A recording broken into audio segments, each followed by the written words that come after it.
अभी तक संभल का मामला ठंडा भी नहीं पड़ा था कि एक और विवाद सामने आ गया और अब अजमेर दरगाह के नीचे भी महादेव का मंदिर होने का दावा ठोक दिया गया। और न केवल दावा किया गया बल्कि निचली अदालत ने विष्णु गुप्ता नाम के व्यक्ति की याचिका को सुनवाई के लिए स्वीकार भी कर लिया। जी हाँ, विष्णु गुप्ता जो हिंदू सेना नाम से एक संगठन चलाते हैं और दिन रात नफरत से भरी हुई हरकतें करते हैं। उन्होंने दावा किया कि अजमेर दरगाह के तहखाने में महादेव का मंदिर है और दरगाह के एक हिस्से में जिसे संदल खाना कहते हैं, वहाँ पर एक ब्राह्मण फैमिली रोज़ाना संदल चढ़ाया करती थी। संदल को अगर समझना चाहें तो आप उसे धूप बत्ती कहकर समझ सकते हैं। तो विष्णु गुप्ता ने 38 पेज की एक अर्जी अजमेर की निचली अदालत में लगाई थी और बताया कि ये महादेव का मंदिर है, इसलिए इसके बारे में सुनवाई की जाए और उन्हें वो जगह सौंपी जाए। दरअसल आपको बता दें कि विष्णु गुप्ता ने ये याचिका एक किताब में लिखी गई कुछ बातों की वजह से लगाई है। किताब का नाम है अजमेर हिस्टोरिकल एंड डिस्क्रिप्टिव। ये किताब एक जज ने लिखी थी आज से 113 साल पहले, यानी 1911 में। दरअसल राइटर का नाम है दीवान बहादुर हरबिलास सारदा। इस किताब के अंदर अजमेर और उससे जुड़े सभी ऐतिहासिक जगहों के बारे में तफसील से लिखा गया है। 206 पेजेस की इस किताब में अजमेर दरगाह और उससे जुड़ी इमारतों का भी बहुत बारीकी से वर्णन किया गया है। इस किताब के पेज नंबर 87 पर ख्वाजा मोइनुद्दीन चिश्ती के दरगाह के बारे में भी तफसील से लिखा गया है। और जब आगे पढ़ेंगे तो आप देखेंगे कि चैप्टर नंबर 8 से दरगाह के बारे में तफसील से लिखा गया है। दोस्तों, हमने इस किताब का वो चैप्टर पूरा ध्यान से पढ़ा है, इसलिए हम आपको पूरी बात बताने वाले हैं कि असल में विष्णु गुप्ता ने जो याचिका लगाई है वो कहाँ से सोर्स लेकर के लगाई है। तो इस किताब के चैप्टर 8 के पेज नंबर 96 और 97 पर जो बात लिखी गई है, उन्हीं बातों को बुनियाद बनाकर विष्णु गुप्ता ने महादेव के मंदिर होने का दावा किया है और अजमेर की अदालत में याचिका लगाई है। तो चलिए देखते हैं कि वहाँ पर असल में लिखा क्या हुआ है। तो उसके पेज नंबर 96 पर जो लिखा हुआ है वो ये है, हालांकि वो अंग्रेजी में लिखा है लेकिन मैं आपको सहूलत के लिए अंग्रेजी का हिंदी में अनुवाद करके बताता हूँ। उसमें लिखा गया है कि बुलंद दरवाज़ा और इनर कोर्टयार्ड के बीच का प्रांगण ये हिंदू इमारतों कोट अनकोट मंदिरों के तहखाने हैं और उनमें कई सारे कमरे हैं।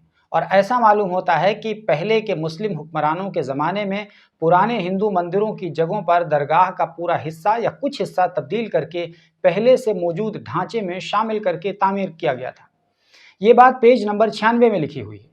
और पेज नंबर 97 में लिखा हुआ है कि परंपरा बताते हैं कि तहखाने के अंदर महादेव की इमेज है जिस पर एक ब्राह्मण परिवार हर रोज संदल चढ़ाया करता था, जिसको अब भी दरगाह की तरफ से इस परंपरा को बरकरार रखा गया है, जिसको घरियाली कहते हैं। तो ये दोनों कोटेशंस हैं जिसकी बुनियाद पर दरगाह के तहखाने में महादेव के मंदिर होने की बात कही जा रही है और याचिका लगाकर इस पर सुनवाई करने के बाद इसको हिंदुओं को सौंपने की बात कही गई है।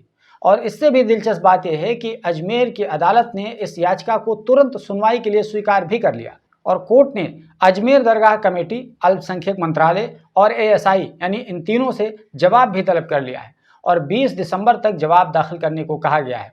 यानी इसके बारे में 20 दिसंबर को सुनवाई की तारीख रखी गई है। जबकि बार बार ये बात कही जाती है कि इस देश में 1991 का प्लेसेस ऑफ वर्शिप एक्ट जैसा कानून मौजूद है, जिसका मतलब ये होता है कि देश की आज़ादी के दिन यानी 15 अगस्त 1947 के समय जो भी धार्मिक स्थल हैं, चाहे वो किसी भी धर्म के हों, उनको उसी तरह बाकी रखा जाएगा जिस तरह 15 अगस्त 1947 के दिन थे। उनमें कोई छेड़छाड़ नहीं की जाएगी। लेकिन जज साहब हैं कि उन्होंने प्लेसेस ऑफ वर्शिप एक्ट को अनदेखा करके तुरंत याचिका को एक्सेप्ट कर लिया। यहाँ पर उन जज साहब की शायद गलती नहीं है। ये जो याचिका धड़ाधड़ स्वीकार की जा रही हैं और प्लेसेस ऑफ वर्शिप एक्ट को अनदेखा किया जा रहा है, उसके असल जिम्मेदार अभी हाल ही में रिटायर होने वाले chief justice of India DY Chandrachud साहब हैं।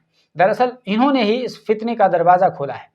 जब इनके सामने प्लेसेस ऑफ वर्शिप एक्ट का हवाला दिया गया था तो इन्होंने कहा था कि हम किसी धार्मिक स्थल की स्थिति नहीं बदलने जा रहे हैं। इन्होंने कहा था कि हम केवल ये देखना चाहते हैं कि जहां मंदिर होने का दावा किया जा रहा है, क्या वाकई में वहां मंदिर मौजूद है या नहीं। इसलिए सर्वे की इजाज़त देने में कोई दिक्कत नहीं है। अब इनसे कौन पूछेगा कि अगर पता चल जाएगा कि यहाँ पर मंदिर है तो उस मंदिर का क्या करेंगे, अचार डालेंगे। तो उसके बाद ही निचली अदालतों को एक नज़ीर मिल गया और वो DY चंद्रचूड़ वाले फितने वाले दरवाजे को इस्तेमाल करके घुसने लगे। यहाँ पर ख़ास बात यह है कि अभी 4 दिसंबर को प्लेसेस ऑफ वर्शिप एक्ट की वैधता को लेकर सुप्रीम कोर्ट में सुनवाई होनी है और चीफ जस्टिस संजीव खन्ना के सामने एक बहुत बड़ी चुनौती है कि क्या वो प्लेसेस ऑफ वर्शिप एक्ट की वैधता को बाकी रखेंगे या फिर आगे भारत में नफरत की आग फैलाने का रास्ता यूं ही खोल दिया जाएगा। ये 4 दिसंबर को पता चल जाएगा। लेकिन इससे पहले ये जानना बहुत ज़रूरी है कि जो सिलसिला मुसलमानों के इकोनॉमिक बाइकॉट से शुरू हुआ था और ढूंढ डांड कर वीडियो वायरल कराए गए थे, जिसके बाद ये कहा गया था कि ये तो खाने पीने की चीज़ों में थूक मिला देते हैं, इसलिए इनसे सामान ना लिया जाए, इनका आर्थिक बहिष्कार किया जाए, और उसकी अपीलें तक की गई थी। आम लोगों से लेकर बीजेपी के तत्कालीन सांसद परवेश वर्मा ने भी मुसलमानों के आर्थिक बहिष्कार की अपील खुलेआम की थी और ये नफरत और जहर धीरे धीरे समाज के अंदर पैवस्त कर गया, जिसका नज़ारा अभी हाल ही में हिमाचल प्रदेश में देखने को मिला, जब 2 कश्मीरी लोगों को जो कपड़े वगैरह घूम घूम कर फेरी के तौर पे बेचते थे, उनको 2 महिलाएं घेर कर कह रही हैं कि हमारे हिंदुस्तान में आप मत आइए। ये कोई एक नफरत का वाकया नहीं है, बल्कि हमने अभी हाल ही में आपको घटा हुआ एक वाकया बता दिया, वरना इस तरह के वाकयात दर्जनों भरे पड़े हैं। दोस्तों, सोचने वाली बात यह है कि वो कश्मीर के लोग किस हिंदुस्तान में जाकर के अपना माल बेचेंगे। इन नफरती महिलाओं से कोई पूछे कि क्या कश्मीर हिंदुस्तान से बाहर है या हिमाचल प्रदेश हिंदुस्तान का हिस्सा नहीं है, लेकिन अब पूछने जांचने से क्या होगा जब जहर घोला जा चुका है और लोगों के दिमागों तक पहुंच चुका है। इस नफरत को अपॉर्चुनिटी के तौर पर सत्ता के ठेकेदारों ने इस्तेमाल किया है और किया जा रहा है लगातार, तो किसी से पूछने पछोड़ने की जरूरत ही क्या होगी। और जहां तक मस्जिदों और दरगाहों के नीचे मंदिर तलाशने का सिलसिला है, वो उसी वक्त रुकेगा जब 4 दिसंबर को सुप्रीम कोर्ट के चीफ जस्टिस संजीव खन्ना चाहेंगे, और अगर नहीं चाहेंगे तो फिर इस देश का आने वाले दिनों में क्या हश्र होने वाला है, ये सोचकर ही डर लगता है।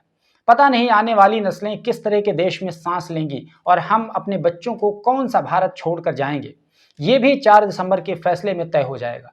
क्योंकि ये जो सिलसिला चल पड़ा है, वो याद रखिएगा कि रुकने वाला नहीं होगा।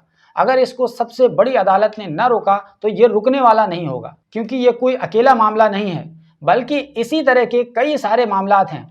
चाहे मथुरा की शाही ईदगाह का मामला हो, या मध्य प्रदेश के भोजशाला का मुद्दा हो, या फिर लखनऊ की टीले शाह वाली मस्जिद का मामला हो, या फिर मध्य प्रदेश की कमालुद्दीन मस्जिद का मामला हो, या फिर इसके अलावा दिल्ली का कुतुब मीनार हो और ताजमहल भी हो, और अब संभल का मामला तो अभी आपकी नज़रों के सामने ही है। और इससे पहले आपको याद होगा कि बनारस की ज्ञानवापी के मामले में क्या कुछ हुआ, और अभी उसका मुद्दा चल ही रहा है, शिवलिंग और न जाने क्या क्या चीज़ों के नाम पर।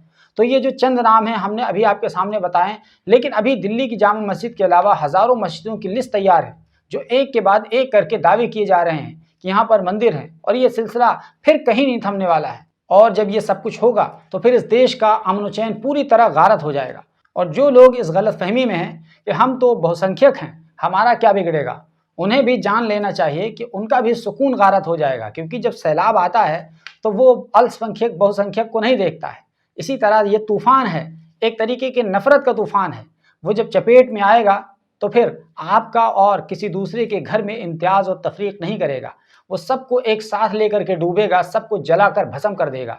इसलिए बहुसंख्यक आबादी को खुश होने की ज़रूरत नहीं है, उन्हें भी इस मामले पे खुलकर अपनी आवाज़ उठाने की ज़रूरत है। और वो लोग जो ये नफरत का वातावरण देखकर खुश हो रहे हैं और इस बात पे भी खुश हो रहे हैं कि मुल्लों की चूड़ी टाइट की जा रही है, इनसे इनका हिसाब किताब लिया जा रहा है, तो याद रखिए कि यही लोग जब इन मुल्लों से निपट लेंगे तब फिर आपके गले पड़ेंगे और फिर इनसे आपको भी कोई नहीं बचा पाएगा। तो दोस्तों, आगे आगे देखते जाइए क्या क्या होने वाला है। बाकी आपको भारत की मौजूदा हालात पे क्या कुछ कहना है, अपनी राय कमेंट बॉक्स में आप ज़रूर दीजिए। और अगर आपको लगता है कि हमारा ये चैनल आपके लिए उपयोगी हो सकता है तो हमारे चैनल को प्लीज़ सब्सक्राइब कर लीजिए, क्योंकि हम आपको लगातार बड़ी घटनाओं से रूबरू कराते रहते हैं।